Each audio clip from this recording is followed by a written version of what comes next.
the point is, it's not what happens, it's how you handle that, right? And so when you do enough transactions with other agents in town, whether they're on the list side or whether they're on the buy side, whatever it is, you kind of learn, how does this person work? And I love how this person works. They handle their business. Welcome to the TNT Real Estate Podcast. I'm Tim Chase with 719 Lending. And I'm Treasure Davis with the Treasure Davis team, brokered by EXP. You're listening to the TNT Real Estate Podcast, where we keep it real and talk about what actually works in this business. Straightforward strategies, honest conversations, and the kind of guidance that helps you serve at a higher level and close more deals. So today we're going to be talking about the power of partnership and how the right agent-lender duo can change everything. I'm Treasure Davis, and today I'm with my good friend and my lender partner, Tim Chase from 719 Lending. Good morning. I'm happy to be here. I'm glad you could join me today at my studio. Thank you. You have a nice place, by the way. I love it. Yeah. Thank you. And I just want to say thank you for dressing up for the occasion. It was... It's a Steve Jobs thing. We talked about it. It's good. I forgot about the Steve Jobs thing, but I'll do better. Okay. So this podcast, I think, should be called, obviously it's TNT, right? But it should be called Partnerships, Possibility, and Purpose. That's fantastic. The Do you three like Ps. That? Yeah. Okay. So today we're going to be talking about the three Ps with TNT. It's good. Isn't that our song? Yes. You down with the OPP? You down with PPP? Partnerships, Possibilities, and Purposes? Yeah, you know Wasn't PPP during COVID? Yeah, it was the it was a grant from the government. It was a grant. I forgot what it was called though. Yeah. Yes. I digress. Yes.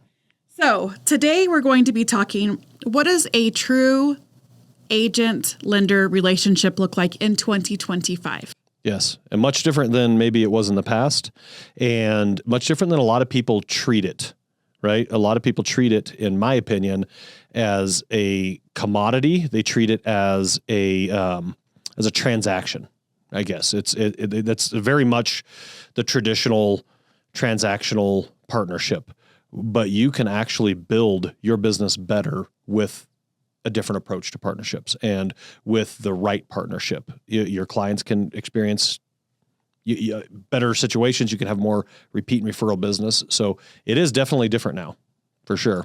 What would you say when you're looking to partner with a realtor, or when you want to take a realtor out to lunch, which is what all of the lenders want to do? Yeah. Let me take you to lunch. Yeah. It's like, bro, I've eaten all 365 days this year. I guess I may as well eat again. Yeah. Yeah. So when you're taking a realtor out to lunch, because that's the way that lenders like to build relationships, what does that look like to you? That's a great question, actually. So I love that question, because we as a mortgage industry do it so backwards and so stupid. It's I don't know if you've ever heard this, but the very first thing is I call you, I give you a little bit of flattery and say, I'd love to take you to lunch. I'd love to take you to coffee. How many coffee appointments have you had, right? Now, I flip that around and I say, how many times has Amway asked me to go to breakfast or coffee, and I didn't know what I was getting into until I get there? I'm like, son of a gun, they got me again. You know, I thought you just wanted to be friends. But they're so tricky about it, right? And you get in there, and then they start asking you questions. Would you and your family be happier or sadder with more money? Oh.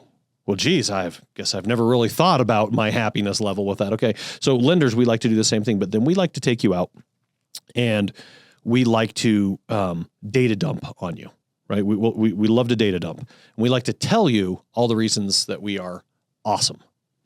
Well, here's kind of the reality. We all have access to the exact same stuff, the same money. It doesn't come from a magic spot that nobody else has.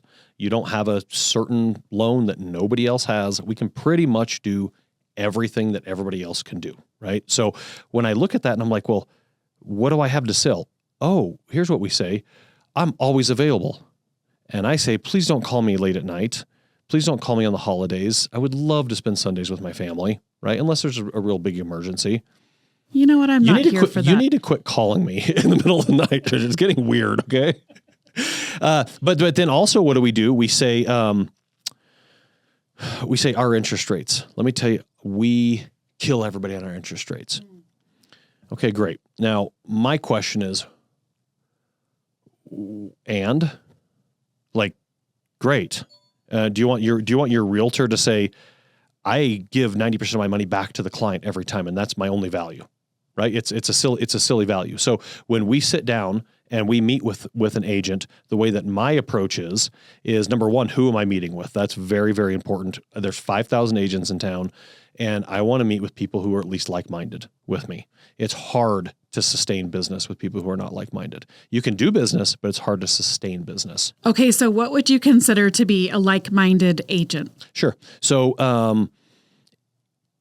I think synergy, working with a client synergistically, is absolute critical to deliver a good experience. Okay. So what I mean by that is, let's say we have a problem. There's an appraisal problem. There's an underwriting problem. There's an income problem, whatever that problem is. I should be able to call the agent and explain the situation. And number one, they don't freak out. I'm not going to freak out. I don't want you to freak out, because then you're going to freak out. What if you freak me out? And then the whole thing is going to blow up, right? So I need somebody who can maintain their cool, and I can say, here's the situation that we're in. This is just a situation. This isn't heart surgery. We're not removing tumors. It's literally just a situation. And you've done real estate a long time. Have you ever had a situation pop up? Yes. Like every time, right? So Not every time. Okay, a lot of times. Sometimes. Many times. Occasionally. I got it. So it happens. So the point is, it's not what happens, it's how you handle that, right? And so when you do enough transactions with other agents in town, whether they're on the list side or whether they're on the buy side, whatever it is, you kind of learn, how does this person work? And I love how this person works. They handle their business. So Tim, Yeah. your last name is Chase. Yes. I'm going to cut to the chase. You cut to the chase. Ask me the question. Here's the question. Here's what realtors want. Oh, yes. Okay? Yeah. I'm just going to break it all down. Here's what realtors want. Number one, in my opinion, this is just my opinion. Yeah. Get ready to write, because you're going to. I got a pen. Oh, there's going to be notes. So realtors don't want to be taken to lunch, and they don't want to be sold best interest rates, this loan program, that loan program, whatever. They want to be given opportunities. Okay. So as a lender, when you're doing your own kind of lead generation, and you can say to them, I have an opportunity for you, that is actually benefiting the realtor. Sure. First and foremost. Second, when you can knock it out of the ballpark. And you can be ready to close early, and you can make sure that that earnest money is protected with those loan deadlines. That is number two. Number three, which is one thing that you do that I really respect, is that when an occasional situation pops up, you call with a solution in place. That is pivotal. And I would say number four is aligning with what that realtor sees with their business and where they're projecting, because every realtor, there's 5,000 realtors in the city. Everybody has different goals, dreams, aspirations of things that they want to do. So figuring out, where do they see themselves in the next 3 to 5 years, and how can you align and be a partner? And how can you provide more value to them than they know what they can do with? An example that you do is when you come to our team meetings, you're not sitting around and saying, oh my gosh, the market is really hard. It's just, market's hard, right? You're coming and you're saying, do you guys know what this is? Here's a term, here's a fact, here's something, right? And you're bringing value so that we're literally learning. And if you're an agent and you say, there's nothing that I can learn from a lender, number one, get a new lender. And number two, that's the way that you do good business, is by coming from a growth mindset. Right? And I think that we always have to be learning and pushing ourselves to learn and grow more. And I love that you bring in a little bit of fun into it with the little gift cards that you do for coffee or whatever. Like the $25 Tuesdays? Yes. I think that's really fun, because it gets agents to engage and to lean in and to learn. And not that agents are trying to learn to do your job for you, but we need to know the terms and we need to know what's going on. You need to have a functional knowledge. Right? A functional knowledge. You don't need to do the loan, but you need to have a functional knowledge of how it's actually working. So for me to you and for me to every lender, when you call a realtor, call with value. Yeah. Call with something that you can actually, like you and I were at an event. We won't say the name of the event. Yeah. And every lender got up and said the exact same thing. Oh my gosh. We won't talk about the event. Okay. But yes. It made me throw up a little bit in my mouth, actually. Right. Yeah, I was like, oh, anybody have any Tic Tacs? That's uncomfortable? what every realtor gets pitched daily. Yeah. And here's the other thing that I will respectfully say, and I will not say the name either, is that when you want to align with a team or potentially even a brokerage, you should go to the team lead and or the broker owner first and establish that relationship this way. When you're trying to go to the agents and build relationships, but you're not going to the team lead, it's not going to work out for you. Yeah. Because we're going to kibosh that because we're looking for partnerships. Yeah. We're looking for people that when we say, hey, this is going on, we want that lender to be a partner with us to move us to the next thing, not to just be someone who's just looking for business. Yeah. Well, that's fantastic. So to the lenders out there doing that to me, stop. Please stop. Can I flip that around a little bit and say from a mortgage standpoint? So at a mortgage standpoint, and this is what we train all of our loan officers is, number one, bring value. And by the way, it is against the rules at 719 Lending to ask for anything until you've provided value, and it's legitimate value. So if I have not provided you value at least 3 times, I can't ask you for business. That's just it. I have to provide you value because it just doesn't work. I turn into a taker at that point, right? And I'm not going to provide you value that everybody else is saying. So I'll tell you from a lender perspective, partnerships that are difficult looking at real estate agents and how we get approached. Okay. So I'm going to flip that around. Realtors approach you guys? All the time. Actually, I do know how they approach you. Yes. Well, for many reasons, actually. Okay. Some of the ones that are the worst, I shouldn't say the worst, the ones that are the most difficult to love. It's like, look. Realtors are difficult to love? Oh my gosh. When we get approached and they say, we have an opportunity at our shop, we know about you, we'd love for you to be partners with us. And we say, okay, cool. Like what, let's sit down and talk. And I sit down and I talk to them. I would say 80 to 90% of the time it is, we just need about $22,000 a month from you for our marketing. Okay, but keep in mind, it happens on a small level also. It's not just the big shop. It's the small shop that says, I need $500 a month. And so here's my approach to that. First off, I'm always open if it makes financial sense. But understand, as a real estate agent, what you're asking the lender to do. You're asking them to invest in your business idea. Think of yourself on Shark Tank. You're asking for a financial investment. That lender should be smart enough to say, have you ever run this marketing before? What is your return on this marketing? Are you just looking for a partner to continue your marketing, or is this a brand new marketing? What's our expectations of outcome? What's our exit strategy, and at what time? How is that going to work? And if you treat it like a business, and then it's no longer, hey, can you give me $500 because I'm going to farm an area? Well, you're not a farmer. You never farmed before, right? And I'm not gonna give my money to a farmer who's never farmed before, doesn't understand soil. That means a realtor doesn't understand the community, doesn't understand the neighborhood, doesn't understand the demographic of the area. But if you truly do understand it, you truly do know it, and you're like, look, I've already closed like 12 deals in this area. I'm just doing my normal stuff, but I want to up my game a little bit. Like, oh, interesting. Let's look at that, right? So I look at it just from a pure, it's not real estate. It's just a business deal. That's all it is when it comes to that investment with somebody I don't know. Now, there's other realtors that we have that we've done business with, and they just say, hey, we're doing a client appreciation party. Never asked for anything, but do you mind pitching in a little bit? Well, absolutely. We've done. I mean, we do business together. Of course, I'm going to help support you, right? So there's different levels of realtors that come to us. The most difficult ones are the ones who don't know and don't have a real plan. Okay, so let's recap this conversation. Yeah. What are the questions that a realtor should come to you prepared to answer if they want you to do any kind of co-marketing, obviously RESPA compliant, but what should they come prepared to give you facts and figures? So let's say it's a new realtor that we haven't, like maybe we've done one deal or something. We don't really know. But by the way, I'm always open. Like I'm actually a little bit flattered that they would ask. I think it's awesome. When they come and they say, hey, we're doing this marketing thing, I get pretty specific as though I was to do that marketing thing all by myself. So they should come prepared of exactly how's the money going to be spent.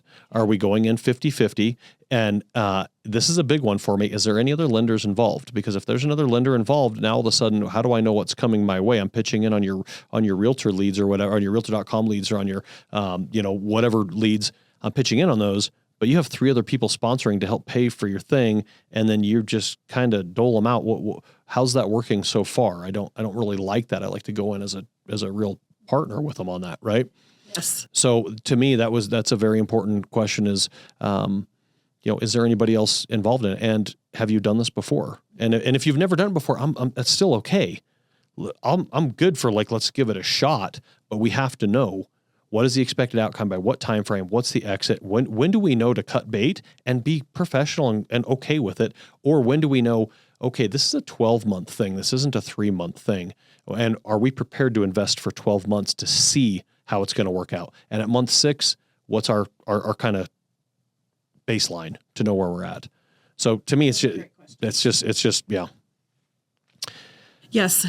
Now, can I throw one more thing in there? So I know we're short on time, right? It was very kind of you. Absolutely. You said that so nicely, oh crap. So when I do sit down with realtors, we actually have 5 questions that we have written out that I ask the realtors. Okay. Let's do it. And this is I don't think you've ever asked me these 5 questions. I have, and you just don't know. That's the whole trick. That's the whole trick is you don't know. It's part of a natural, I'll let you know if I've actually natural conversation is I like to ask before I start. I don't ask any pain point questions in the beginning at all because I want you to be comfortable. I want you to be in an open mindset and a yes mindset and be able to talk with me like a normal person, not reserved, because naturally we're going to get very reserved when we start asking detailed questions. So when I start off, it's very much, where are you finding the most success in the market right now? And then now you're like, even if you're struggling, you know what your target is. Well, I'm having a lot of, I'm really going after short sales right now because NOD list is this, we have this many, and it's a really prime market to go after. Oh, really? Are you just cold calling? And then it's a natural flow. I kind of shut up and just let you do your thing, right? But I fill in, kind of take the Chris Voss thing of I repeat back just in a inquisitive manner to get you to talk more because I want to know, right? And you're telling me where you're having success. Now, what does that tell me as a lender? That's important to them. Right now, that's important to them. So if I'm going to bring value to Treasure, I know that where they're having success is important to them right now, like whatever the market is. Okay, great. So now later, if I'm going to bring value, maybe I send you a list or I send you a script or I send you something I found or I send you shorts from time to time of, just people that I think could help with your team or something like that, or just a little message. And then I'll go in and I'll ask questions like, so that's awesome that you're finding that success. Like it's a shifting market. Like what's the market like right now? Like where's the biggest struggle in the market right now? And what I'm trying to find is where are their pain points here, right? I'm trying to find where are your biggest struggles in the market right now. And then that usually opens up to this or that, or, and then I like to ask about their other lender, but only when appropriate. But I also don't start off, I never say what we do awesome. Right. I want to have this conversation to where, man, you're killing it. Right. Like, and I may not even ask the other lender's name, but I may ask, what are like, obviously you're killing it right now. And just from a lender perspective, what are they doing? And I still don't know who your lender is, and that's fine. What are they doing that are must haves for you? Like what do they do that really works for you? Right. Is it communication? And they may say, this or that, or rates or this or that. It's like, oh, well, that makes a lot of sense. Now I know that those are very highly important things, but then I'll ask another question. I know we're going a little bit deeper here, but I ask another question after they answer that.